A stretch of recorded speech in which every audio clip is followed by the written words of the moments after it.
기도하고 시작하겠습니다. 아버지 하나님 감사합니다. 주님의 선하심과 인자하심과 자비하심, 위대하심을 찬송하기 원합니다.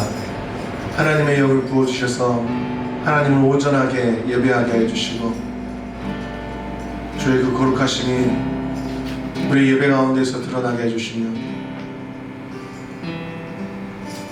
주의 지극히 크심과 전능하심을 드러낼 수 있는 하나님의 예배되게 해주시옵소서. 성령으로 우리를 이끌어 주시고, 성령의 임재로 말미암아서 주님의 얼굴을 배우는 예배, 주님을 경험하는 예배가 되게 하여 주시옵소서. 이 시간 주님께 올려드립니다. 함께 하시는 주님을 송축하고 찬양하며 예수님의 이름으로 기도합니다. 아멘.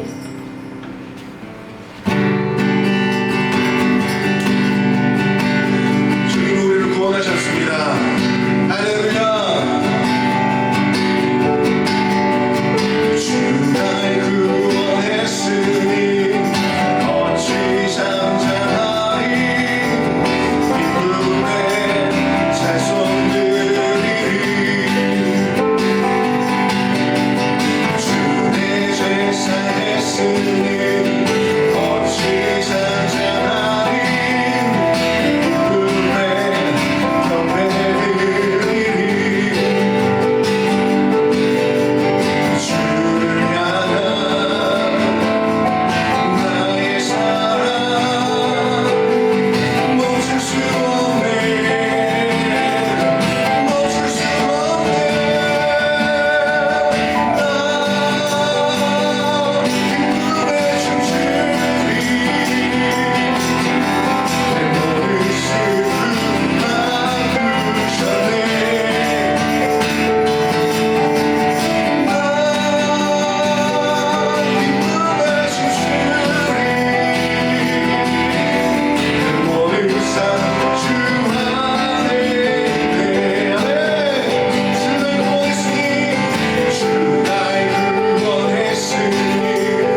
어떤 것으로 주의 그 크신 사랑을 표현할 수 있겠습니까? 주의 선하심, 주의 인자하심, 그 모든 것에 주님 감사를 드립니다. 영광 받아주시고 찬송 받아주시고 경배 받아주시옵소서.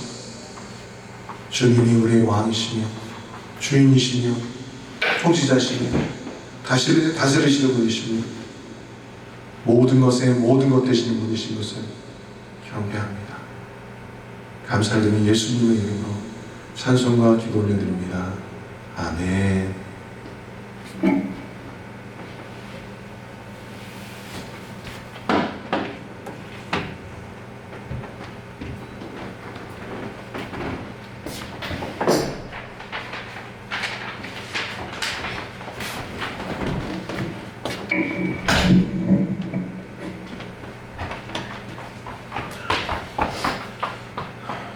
함께 말씀 읽겠습니다. 호세아 14장 1절에서 9절의 말씀입니다. 자, 읽겠습니다. 호세아 14장 1절에서 9절의 말씀. 이스라엘아, 내 하나님 여호와께로 돌아오라. 네가 불의함으로 말미암아 엎드려졌느니라.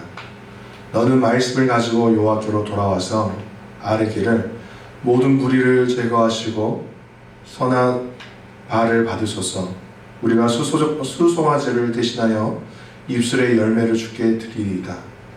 우리가 아수라의 구원을 의지하지 아니하며 말을 타지 아니하며 다시는 우리의 손으로 만든 것을 향하여 너희는 우리의 신이라 하지 아니하오리니 이는 고아가 주로 말미암아 긍휼을 얻음이니이다 할지니라.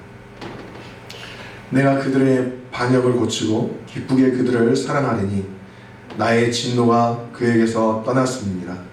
내가 이스라엘에게 이슬과 같으리니 그가 백합화같이 피겠고 레바논 백합목같이 뿌리가 바뀔 것이라. 그의 가지는 퍼지며 그의 아름다움은 감람나무와 같고 그의 향기는 레바논 백향목 같으리니 그 그늘 아래에 거주하는 자가 돌아올지라. 그들은 곡식같이 풍성할 것이며 포도나무같이 꽃이 필 것이며 그 향기는 레바논의 포도주같이 되리라. 에브라임의 말이 내가 다시 우상과 무슨 상관이 있으리요 할지라. 내가 그를 돌아보아 대답하기를 나는 푸른 잣나무 같으니 네가 나로 말미암아 열매를 얻으리라 하리라. 누가 지혜가 있어 이런 일을 깨달으며 누가 총명이 있어 이런 일을 알겠느냐. 여호와의 도는 정직하니 의인은 그 길로 다니거니와 그러나 죄인은 그 길에 걸려 넘어지리라. 아멘. 이 호세아의 말씀 약 2달에 거쳐서 함께 나누고 있습니다. 오늘은 마지막 장입니다. 가끔 뉴스를 보게 되면 영국이나 혹은 프랑스 아니면 인도에서 열차들이 탈선하는 경우들을 보게 됩니다. 그래서 수십 명, 많게는 수백 명이 죽게 되는 그런 끔찍한 일들을 보게 되는데요. 기차가 한번 탈선을 하게 되면 어떻게 되겠습니까? 많은 사람들이 죽고 다칩니다. 하지만 다시 복구를 해서 열차선은 회복이 됩니다. 그런데 우리는 기차만 아니라 어떤 사람이 가다가 잘못된 길로 빠지는 것도 탈선이라고 이야기합니다. 사람이 한번 탈선하면 어떻게 되는 것이죠? 열차보다 복구하는데 시간이 오래 걸립니다. 어떤 경우에는 회복되지 못하는 경우도 있습니다. 함께 신앙생활을 했었던 많은 친구들이 있고 또한 선배들도 있습니다. 그렇게 열정적으로 주님을 부르짖고 또한 하나님의 은혜를 받고 또한 하나님을 위해서 자신의 삶을 드리겠노라고 그렇게 기도하면서 신앙생활을 했었던 사람들 중에 사람으로부터 받은 상처와 하나님을 향한 원망, 자신의 해결되지 않은 죄의 문제 때문에 죄의 길을 벗어나는 탈선하는 일들을 보게 됩니다. 잠깐 방황하겠지라고 생각했지만 그것이 10년, 20년이 지나도 여전히 돌아올 수 없는 길로 가는 모습들을 보게 되는 것입니다. 탈선된 열차는 다시 제자리로 돌려놓을 수 있습니다. 하지만 인간이 탈선한 길에서 다시 돌아오는 것은 굉장히 어려운 것이죠. 왜냐하면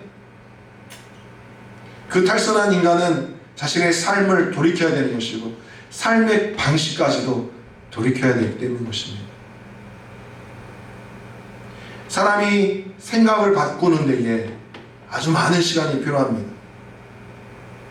그 생각이 바뀌어야 그 삶의 태도도 바뀌게 되는 것이죠. 타락과 탈선 가운데서 방황하는 것 가운데서 죄로 말미암아 만들었었던 삶의 방식들 그리고 사고관과 가치관들 이것을 무너뜨리는 데는 수많은 시간들이 필요합니다. 열차보다 복구하는데 시간이 오래 걸리는 것이죠. 어떤 경우에는 회복되지 못하는 경우도 있게 되는 것입니다. 그런데 호세아가 계속 말하고 있는 것은 무엇입니까? 개인만이 아니라 하나님의 백성들 전체가 탈선할 수 있다는 것입니다.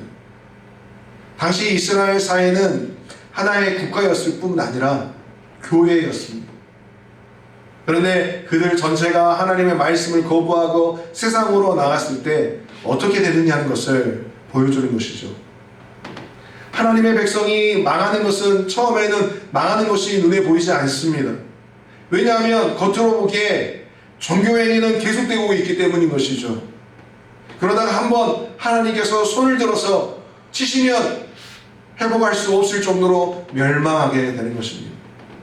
이것이 하나님의 백성의 책임인 것이죠. 이 문제가 중요한 이유가 오늘 우리 사회의 기독교인들이 바로 거의 집단적으로 하나님의 말씀을 떠나는 현상이 나타나고 있습니다. 오늘 기독교인들의 문제가 잘 진단되지 않는 이유는 교회에 오면 기독교인이지만 세상에 나가면 철저하게 세상 사람으로 살아가기 때문인 것입니다. 바로 이것이 이스라엘 백성들이 빠진 오류였습니다. 사람들이 알아보지 않는다 하더라도 하나님의 백성들이 세상 사람이 될 수는 없습니다. 하나님의 백성들의 타락은 위선적입니다. 겉으로는 타락하지 않은 것처럼 하면서 속으로는 골망하고 있다는 것이죠. 이것이 한두 사람의 경우가 아니라 전체적인 문제가 될 때에는 사회 전체가 날아가는 것입니다.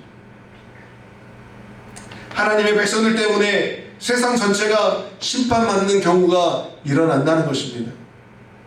오늘의 본문 말씀은 이미 이스라엘의 멸망을 전제로 하고 있습니다. 실제로 이스라엘은 아수르의 공격으로 망합니다. 오늘 본문에서 하나님께서 말씀하시는 것이 무엇입니까? 언제든지 그들의 마음속에 내가 하나님께 죄를 지었다, 다시 하나님께로 돌아가자라는 생각이 들기만 하면 바로 주저하지 말고 돌아오라는 것입니다.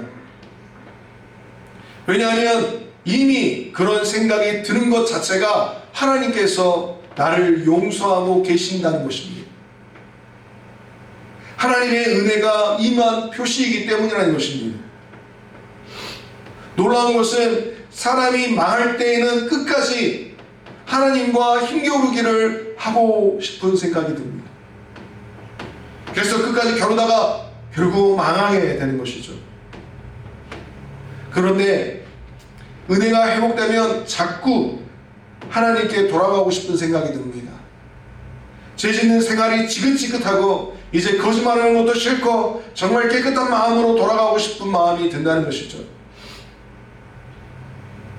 이것이 바로 하나님께서 나를 부르고 계신 것입니다. 그때 주저하지 않고 하나님께로 돌아가면 나를 위하여 준비된 은혜가 있는 것을 발견하게 되는 것입니다. 하나님의 축복이 회복되기 시작하는데 마치 선물이 준비된 것처럼 그렇게 하나님께서 우리를 축복하시는 것입니다. 탕자가 돌아왔을 때 탕자의 아버지는 아들이 돌아오는 그 날만 기다리고 이 아들이 돌아왔을 때 어떻게 이 아이를 축복해 주실 건가, 축복해 줄 건가를 계획하고 있었습니다. 마음 안에 하나님 아버지의 마음 안에 우리가 돌아오는 것에 대한 기대, 또 돌아왔을 때 주께서 우리를 품어주시는 그 모든 일들을 준비하고 계시는 것입니다. 그 은혜 안으로 우리가 들어가길 소망합니다. 누구든지 하나님께 회개하고 돌아오는 것은 하나님께서 그를 말씀으로 불러주셨기 때문입니다. 하나님께서 회개하라고 초청해 주셔야 되는 것이죠. 어떤 사람이 고통 가운데서 자신의 잘못을 깨닫고 자꾸 눈물이 흐르고 회개하고 싶은 생각이 드는 이유가 무엇입니까? 이미 하나님께서 그를 부르고 계시다는 표징입니다. 1절에 이스라엘아 내 하나님 여호와께로 돌아오라 네가 불의함으로 말미암아 엎드려졌느니라. 하나님께서 고통 중에 있는 이스라엘 백성들을 향하여서 이스라엘아 내 하나님 여호와께로 돌아오라고 초청하고 계십니다. 이것은 마치 잘못을 저지르고 집에서 쫓겨나서 집 주위를 빙빙 돌고 있는 자식에게 부모가 이렇게 이야기하는 것이죠. 빨리 들어와, 이렇게 부르는 것입니다. 부모님이 자식에게 뭐라고 말씀합니까? 내 마음이 변하기 전에 빨리 들어와라, 이렇게 말씀합니다. 이때 내 마음이 변하기 전에 라는 말이 얼마나 반가운 소리입니다. 하나님께서는 이스라엘 백성들에게 돌아오라고 하시면서 그들이 어떻게 해서 이렇게 되었는지 이유를 분명하게 밝히십니다. 이스라엘 백성들이 나라를 잃고 전 세계에 포로가 되어 잡혀가게 되는 것은 하나님의 능력이 부족해서도 아니고 하나님의 마음이 변덕을 부려서 그런 것도 아니고 그들의 불의 때문이라고 말씀하십니다. 여기서 불의가 무엇입니까? 자기들의 것이 아닌 것을 가지고 자기들의 사람이 아닌 사람을 데리고 사는 것을 말하는 것입니다. 여기서 내 하나님 여호와께로 돌아오라는 것은 그냥 맨말로 불쑥 들어오는 말이 아닙니다. 하나님께서 원하지 않는 것들을 버리고 돌아오라는 말씀입니다.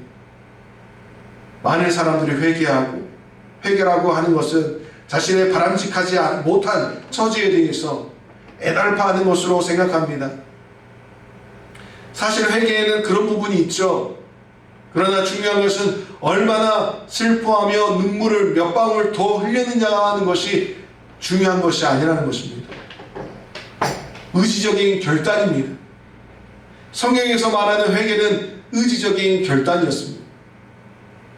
오늘 본문의 말씀은 하나님께서 이스라엘 백성들에게 어떻게 회개해야 할지, 그리고 회개하는 기도까지 가르쳐 주십니다. 2절에 너는 말씀을 가지고 여호와께로 돌아와서 아뢰기를 모든 불의를 제거하시고 선한 바를 받으소서. 우리가 수송화제를 대신하여 입술의 열매를 주께 드리이다. 말씀을 가지고 여호와께로 돌아와서라는 것은 이제 서로들은 하나님의 말씀에 대한 반응을 말하는 것입니다. 깨달은 그 말씀을 가지고 주님 앞에 나아가는 것입니다. 지금 하나님의 은혜로 회개하려고 하는 사람이 무슨 선한 일을 많이 했겠습니까? 그러나 다른 것은 다 거짓되고 엉터리이지만 지금 하나님의 말씀을 듣고 바르게 살아보려고 애쓰는 마음, 이것만은 진실한데 이 마음을 받아달라는 것입니다. 깨달고 돌이키고 주님께로 나오는 이 삼박자가 맞아드는 것입니다. 깨닫고 돌이키고 주님께로 나오는 삶, 이것이 축복이 열리는 인생의 삶인 줄 믿습니다. 아멘. 그래서 여러분, 우리가 축복된 삶을 결과론적으로 본다면 첫 번째 1단계는 말씀을 깨닫는 것입니다. 말씀 안에 자신을 두는 것입니다. 말씀 안에서 자신을 보는 것입니다. 그리고 내 삶이 어디로 가고 있는지, 어떤 방향성을 향해서 가고 있는지를 보는 것입니다. 그 방향성이 잘못됐다면 주의 말씀을 향해서 다시 돌이키고 주님의 그 거룩한 길로 들어섬으로 말미암아 하나님께서 주시는 그 축복을 누리며 사는 것입니다. 사랑하는 여러분, 말씀을 깨달으십시오. 말씀을 가까이 하시고 말씀 안에서 살아가십시오. 아멘이십니까? 그럴 때 내 삶의 방향성이 달라지는 것이고 생명의 길로 갈 수 있는 것입니다. 말씀이고 우리 주 예수 그리스도, 그 우리 주 예수 그리스도께서 육신이 되어 이 땅 가운데 오셨고 그 행하신 일들이 그 말씀 가운데 있는 것입니다. 이 말씀을 읽을 때 주님의 예수 그리스도에 대한 계시가 열려지는 것이고 그 계시가 열려졌을 때 내 안에서도 예수의 역사가 일어나게 되는 것입니다. 아멘. 죽은 자가 살아나는 것입니다. 아픈 자들이 낫는 것입니다.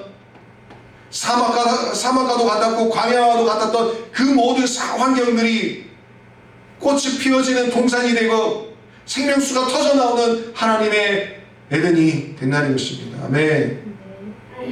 근데 우리는 말씀을 깨달으려고 하지도 않고 들으려고 하지도 않고 말씀 가운데 살려고도 하지 않습니다. 근데 우리에게 결과론적으로 축복을 주십시오. 왜 저에게는 축복을 주시지 않습니까? 라고 이렇게 이야기하는 사람들이 있습니다. 사랑하는 여러분, 돌이키십시오. 깨달으십시오. 그리고 주님께로 나오십시오. 하나님께서 이스라엘의 백성들에게 어떻게 회개하라고 말씀하십니까? 3절에 우리가 아수르의 구원을 의지하지 아니하며 말을 타지 아니하며 다시는 우리의 손으로 만드는 것을 향하여 너희는 우리의 신이라 하지 아니하오리니 이는 고아가 주로 말미암아 긍휼을 얻음이니이다 할지니라. 아멘. 그들이 진정으로 회개한다면 버려야 될 것들이 세 가지가 있다라고 이야기합니다. 첫 번째가 아수르라는 큰 거대한 나라를 의지하지 말라는 것입니다. 두 번째는 말을 의지하지 말라는 것은 말과 같은 군사력을 의지하지 말라는 것입니다. 네 힘을 의지하지 말라는 것입니다. 그리고 세 번째는 너희가 사람의 손으로 지은 것을 향해서 우리의 신이라고 말하지 말라는 것입니다. 아멘. 나에게 힘, 내 곁에 힘을 가진 사람들, 우리는 어려울 때마다 사람을 찾죠. 나에게 도움을 줄 사람을 찾습니다. 힘이 있는 사람을 찾습니다. 그것이 아수르입니다. 아수르를 찾지 마십시오. 두 번째는 나의 능력인 것입니다. 나의 힘. 하지만 그 힘의 근원이 누구인지를 보십시오. 하나님께서 그 힘을 가져가신다면 우리는 아무것도 아닌 것입니다. 세 번째, 우상을 섬기지 마십시오. 내가 하나님보다 더 사랑하는 대상, 그것이 바로 우상인 것입니다. 그것이 바로 회개의 삶인 것이죠. 주변의 힘을 따르지 않고 자신의 힘을 따르지 않고 하나님보다 더 사랑하는 것들을 따르지 않는 것, 그것이 회개의 삶인 것입니다. 하나님의 축복에 대해서 함께 이야기를 나누겠습니다. 회개하는 자들에 대한 하나님의 축복이 무엇입니까? 5절과 7절에, 5절에서 7절입니다. 내가 이스라엘에게 이슬과 같으리니 내가 백합화같이 피겠고 레바논 백향목같이 뿌리가 바뀔 것이라. 그의 가지는 퍼지며 그의 아름다움은 감람나무와 같고 그의 향기는 레바논 백향목 같으리니 그 그늘 아래에 거주하는 자가 돌아올지라. 그들은 곡식같이 풍성할 것이며 포도나무같이 꽃이 필 것이며 그 향기는 레바논의 포도주와 같으리라. 아멘. 마치 하나님의 은혜와 축복이 폭포같이 쏟아지는 것 같습니다. 모든 것이 다 아름답게 회복됩니다. 아멘. 망하기 전보다 훨씬 더 영광스럽고 풍성한 삶을 보여주십니다. 우선 하나님은 이스라엘 백성들에게 이슬과 같이 찾아오십니다. 그들이 전혀 느끼지 못하는 가운데에서 조용히 찾아오신다는 것입니다. 회복되는 것을 잘 느끼지 못합니다. 너무나도 조용히 찾아오셔서 모든 것을 회복시키시는데 회복의 속도가 그렇게 빠를 수가 없습니다.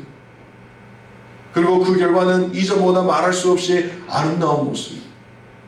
회복된 이스라엘의 모습은 꽃으로 말하면 백합화와 같고 그 안정성은 레바논의 백향목의 뿌리와 같습니다. 그 가지는 감람나무와 같습니다. 가장 무성하기, 풍성하기 때문인 것이죠. 열매는 곡식처럼 많이 열립니다. 아마 포도주를 만드는 나무 중에서 레바논 포도주가 가장 진했던 것 같습니다. 레바논 포도주와 같은 향기를 낼 것이라고 말씀하십니다. 이런 비유들이 무엇을 말씀하십니까? 결국 이스라엘 백성들은 하나님의 말씀대로 살아야 가장 위대하고 가장 영향력이 있는 백성이 된다는 뜻입니다. 아멘. 하나님을 믿는 자들이 하나님을 믿으면서 세상적인 방법대로 살면 거기다 둘 가치가 없습니다. 또한 둘 다 가질 수가 없습니다. 그러나 그들은 둘 다 잃어버리는 방법을 얻게 되는 것이죠. 세상 사람들이 하나님과 세상 가운데에서 그냥 그 가운데에서 어정쩡하게 있다면 둘 다를 잃는 것입니다. 오직 하나님만 바라봐야 되는 것이죠. 그래야 그런 아름다운 삶을 살 수가 있습니다. 그런 삶이 레바논 백향목처럼 뿌리가 든든한 삶의 방식입니다. 그런 삶을 반드시 향기가 나게 되는 것입니다. 이 세상도 그 향기로 기쁨을 얻게 될 것입니다. 사랑하는 여러분, 하나님은 우리에게 어떻게 하길 원하실까요?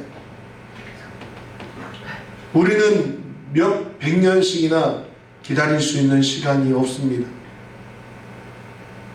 단지 하나님께서는 이 세상의 실패를 통하여 내 자신의 모습을 보게 하시죠.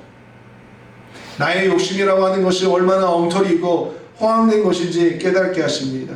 그것이 말씀을 깨달을 때 보여지는 것입니다.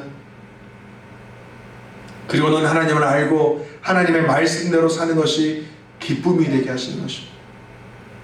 돌이킬 때 하나님의 의를 행하고 하나님의 말씀을 행할 때에 오게 되는 그 기쁨, 그것을 누리게 된다는 것입니다.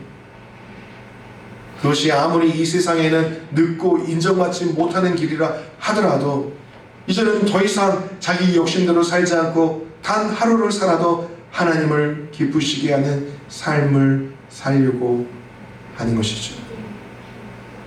결국 하나님께서 구원하시는 사람은 어떤 사람입니까? 종교적인 형식을 가진 자들이 아닙니다. 실제로 하나님을 전적으로 의지해서 사는 사람입니다. 하나님께서 주시는 것이 아니면 아무것도 가지지 않겠다고 결단한 사람입니다.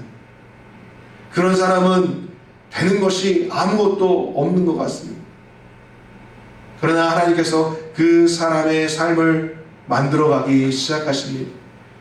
결국 가장 아름답고 가장 향기로우며 가장 많은 열매를 맺는 삶을 살도록 하신다는 것입니다. 아멘. 하나님께 돌이키십시다.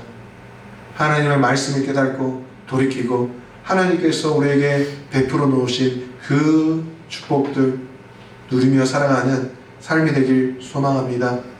2023년을 마무리하는 이때에 우리 1년의 삶을 한번 되돌아보면서 하나님 그 되돌아보는 것이 우리가 생각했을 때 내가 이루고 싶었던 것들을 이루지 못한 것에 대한 후회나 그런 낙심이 아니라 하나님의 말씀 가운데서 그 말씀이 말씀하신 것에 내 삶을 비춰보고 내가 그렇게 살지 못했었던 것들을 회개하고 다시 돌이키고 2024년을 준비하는 사랑하는 주의 성도들에게 주의 이름을 축원합니다. 아멘. 기도하겠습니다. 주님 감사합니다. 주님의 진리의 말씀, 생명의 말씀, 우리를 살리는 말씀으로 우리를 가르쳐 주셔서 감사합니다.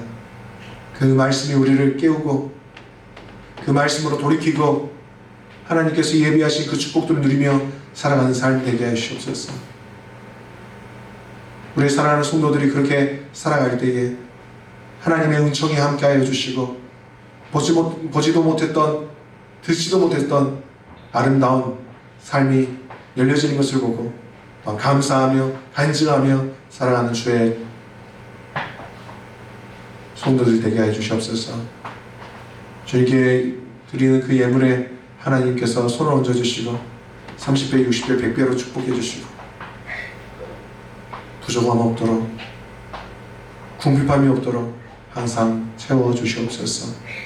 감사를 드리며 예수님의 이름으로 기도합니다. 아멘. 이제는 우리 주 예수 그리스도의 은혜와 하나님 아버지의 무한하신 사랑과 성령님의 감화감 능력주여 통하심이 말씀을 깨닫고 돌이키고 하나님의 준비해 놓으신 축복을 누리기를 소망하는 사랑하는 성도들 머리에 직장에 일터에 가정에 지금으로부터 영원토록 함께 있을지어다. 아멘.